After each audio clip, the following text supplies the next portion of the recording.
Chapter 7. Springtime had made its welcome presence felt at Redwall Abbey. Brother Demple, a skilful mouse who managed most of the cultivation, besides serving as abbey beekeeper, was arranging seedlings in the vegetable gardens.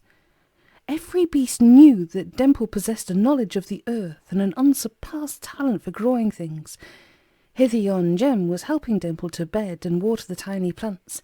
Both creatures knelt on moss-padded sacking, carefully arranging drills of scallions.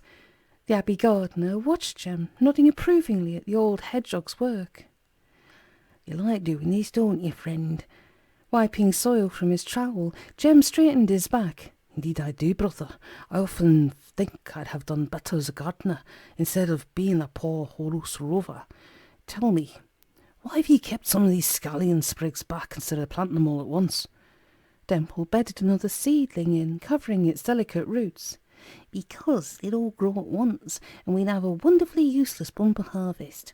Oh, Jem, 'tis better to plant vegetables at different times, then when we need some they can be fresh picked, leaving us room to grow more.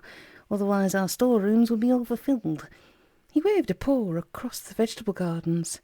"See, beetroots, leeks, lettuce, carrot, onion and cress, but never too many growing at one time. That's a trick." The wise mouse waved his trowel at two dibbons who looked as if they were ready to dash right through his produce. "Be careful to walk round the border. Now, how can I help you two rascals, eh?" Demple remarked under his breath to Jem. "Sometimes I wish we could plant our babes like seedlings. At least it would stop them from charging through my drills like little ploughs." Mimsy and Mudge skirted the plants, calling out, "Brother Dimples, Freudly sent us. We got to fetch herbers and taters and cauliflowers, 'cause he's making a vegetable pick with a crust on it." The kindly brothers smiled. "Stop there, me and Master Jem will take you to the storeroom to get some." Holding the dibbons' paws, Jem and Demple walked the babes back to the abbey. Jem raised his spiky eyebrows at the mole babe. "Mudge, you should have gone to the stores in the first place. Our stuff isn't ready to be picked yet." Mudge gave him a cheerful grin. Us bees only infants who only supposed to know that." Jem looked down at the velvety little head. "Didn't the friar tell you to get supplies from the storerooms? I'll wager he did." Mudge smote his brow with a tiny paw. "My goodness, so he did, sir, but I expect I forgot to remember that. Us only got ickle brains, so I often forget all kinds of things." Jem nodded sympathetically. "I know exactly what you mean, Sneed. It happens to us old uns too. Get a lot of that lately." They were getting supplies out of the storeroom when Abbot Humble entered. "Hello, what are you two rascals up to, eh?" Mimsy scowled. "It's not rascals. We get vegetables for Gliss." Humble patted her head. "Oh, right. There's a good little maid. I forgot. We're having a special supper tonight to honour our moles. Should be good fun, eh, Dimple?" Molebabe Mudge wagged a stern paw at Humble. "Not funny about Isabel. He be's a good honour to be a molar like I." Humble shook Mudge's tiny paw. "My apologies. I am sure it is a great honour to be a mole, and you, my friend, are a shining example of a wonderful mole babe." Mudge scratched his snout and shuffled his foot paws, a sure sign of embarrassment displayed by Dibbon moles. "Nice of thee to say so, Abbot, sir. Thank ye." As the babes continued selecting their supplies, Humble remarked to his wondering cousin, "Jem, I was wondering if you could recall the lines that Ascor related to you, the rhyme about the walking stone. Do you think you could remember his exact words?" Pursing his lips, Jem stared at the ceiling as if seeking inspiration there. Something about the sun falling from the sky and dancing. No, I'm sorry, I seem to have forgotten it." Mudge left off nibbling a sweet young carrot. "You're forgetting to remember, just like I, you Jem, you dozy old pudding there." Jem made a stern face at the mole babe. "Don't be so cheeky to your elders, you young rip, and leave those carrots alone." He turned to the abbot. "Why do you wish to know about the rhyme?" Humble shrugged. "Just because it's a puzzle, I suppose. The idea of a walking stone intrigues me." Jem selected a cauliflower and plucked off a few of its outer stalks. That puzzle had me wondering too, cousin. Wait a moment. Screeve wrote it down at the meeting in Cavern Hall, she did. She did, I remember now. Humble's eyes gleamed with pleasure. What a splendid recorder we have. Once Screeve makes another copy, Brother Gordale and I will get down to studying it. Mayhaps you and Walt would like to help us? Jem agreed instantly. Aye, we'd love to help out. Me and Walt dearly loved a good riddle to solve. Although we ain't learned as you Abbey beasts. Shall I be starting today? The abbot shook his head. Oh, good gracious, no. We've got to attend the mall festivities tonight. All our Redwallers will be rehearsing their party pieces. Oh, we shall see you and Walt doing something. A song, a dance, a poem. Even a trick would be acceptable. Jem scratched his spikes thoughtfully. Well, it's been a while since we was called upon to do such things. I'm sure we can oblige. I'll go and speak to Walt if you'll excuse me, cousin. Wondering Walt was down in the cellars with formal Bruffy and his crew. They were drinking Daisy Bud and Dockleaf tonic whilst tracing back through their ancestry. This was a pursuit beloved of moles. Though they were never quite truthful and were given to inventing tales, it was all in good fun. Old Yarg, an ancient grey-backed mole armed with an ear trumpet, pulled a series of bark sketches from his belt wallet. He pointed to each in turn. Now, he's in worry Burby long season, he were my grandfather's grandfather. They said Burberry could fall in a barrel of Tober ale at breakfast and drinking way out before supper. Laughing uproariously, the mole crew stamped the floor with their hefty foot-paws, evidently vastly amused at any beast who could perform this feat. They refilled their tankards and drank deep, waiting for a mole to cap old Yarg's tail. Jem felt he was intruding on the all-mole gathering. He backed out, politely tugging his head spikes. Excuse me, friends, beg pardon. A fat, homely mole-mum bustled him to a seat. Nay, Sir Jem, you're welcome as a bumblebee in a rose garden. Sit ye down, he medjug bees only mowy spiky head. Some of the mole crew fell over backwards of laughter at this remark. Jem found himself seated next to Walt, a large tankard of the fizzy tonic thrust into his paw. It tasted odd, but rather pleasant, and it made Jem become quite giggly. The moles continued with their stories. One jolly-looking fellow took the floor. My old grandma, she lived close by Gurt Mountains, so I says to her, Grandma, how long you've lived here?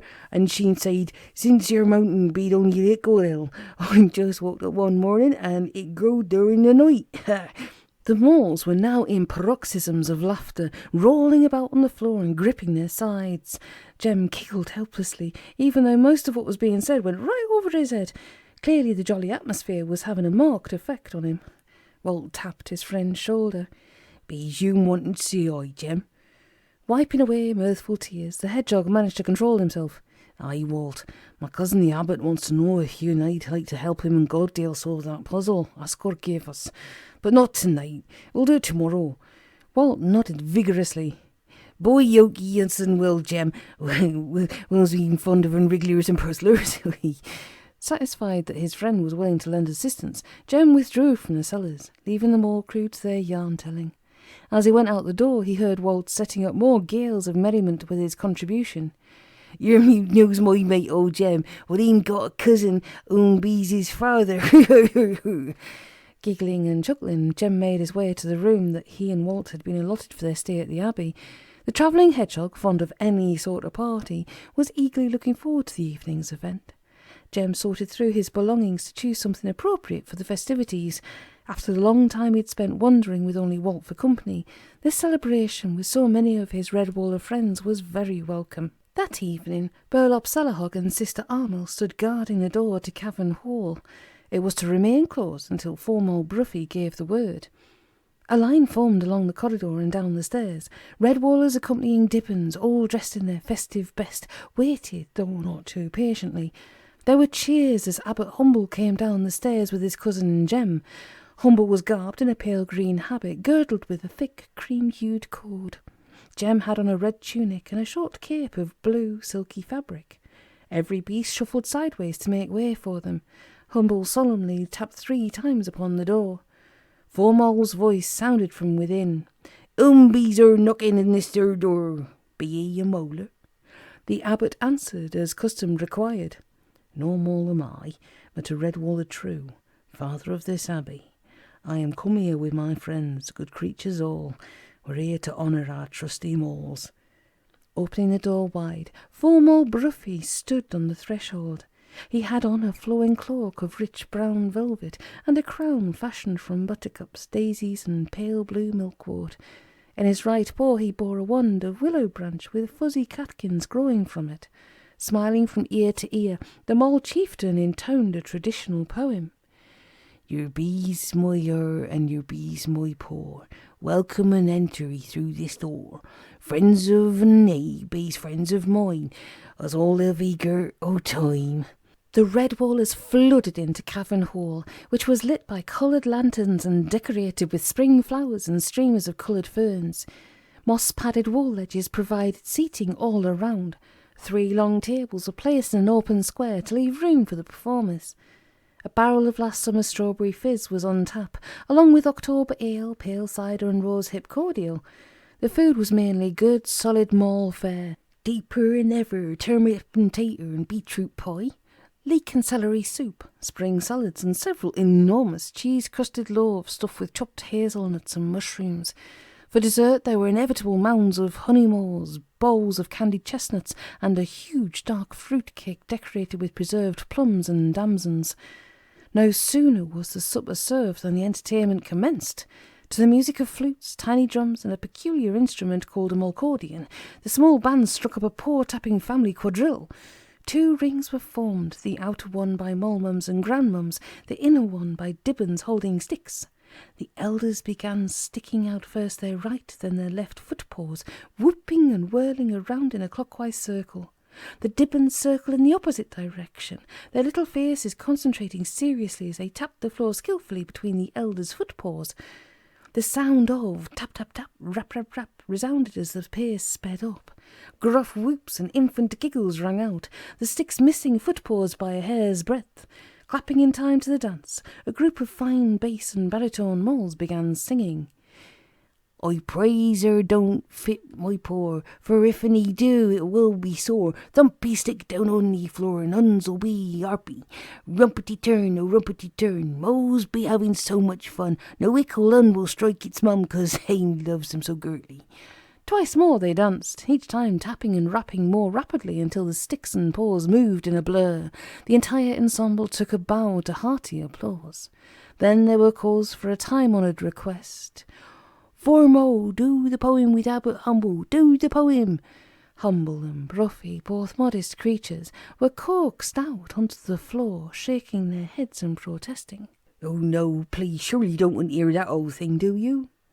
But I don't think as how I can remember his words. In the end, however, they had to concede to the roars of encouragement. Foremost stood up on a stool, striking a noble pose. Humble circled him slowly and began reciting. Here am I, the abbot of all Redwall. I rule my abbey with voice and paw. And who are you, sir, standing there? Pray tell me now, for I'm not sure. Foremost spread his paws wide and shouted, I'm a mole. Every beast chorused, he's a mole. The abbot looked surprised and then continued, I have a friar who's an excellent cook. 'Tis said he wrote a recipe book, and 2 stout mice are bells to toll. And you, forsooth, what is your role? Foremal looked at the audience as he repeated, I'm a mole. The onlookers shouted even louder, he's a mole. Humble shook his head as if he had not heard. I have a keeper who guards our gate, another one who tends our bees, and a healer to care for any who ail. But you're not one of these. Foremal merely pointed to himself as the crowd howled, he's a mole.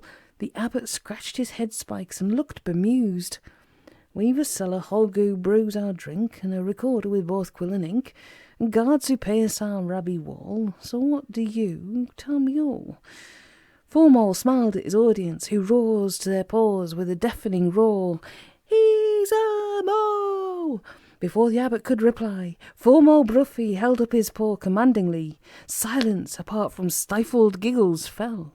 He came down off the stool and faced Humble boldly. You'm got some faithful creatures, sir, but none as true as I. 'Twas moles built cellars under yer, and if he asks these others why, they'm tell 'ee girdly what's my role. The Redwallers had been waiting for this final line with unconcealed glee, stood and bellowed en masse. "'Cause there's no beast can dig a hole like a mole!" Humble and formal bowed and sat down to wild applause. Smiling and shaking paws, they refused pleas for an encore. Outside, the spring night was tranquil, with scarcely a breeze to ruffle the leaves. Twinkling pinpoints of stars dusted dark velvet skies. In solitary splendour, an apricot-hued crescent moon hung over Redwall Abbey, casting gentle shadows on the ancient stone. From the woven tapestry, the figure of Martin the warrior stood gazing out between flickering sconces, watching over his citadel of safety and friendship. Whilst far off to the southwest, murder and evil were being committed by a band of vermin, led by a strange beast that had come from the lands of ice beyond the great sea.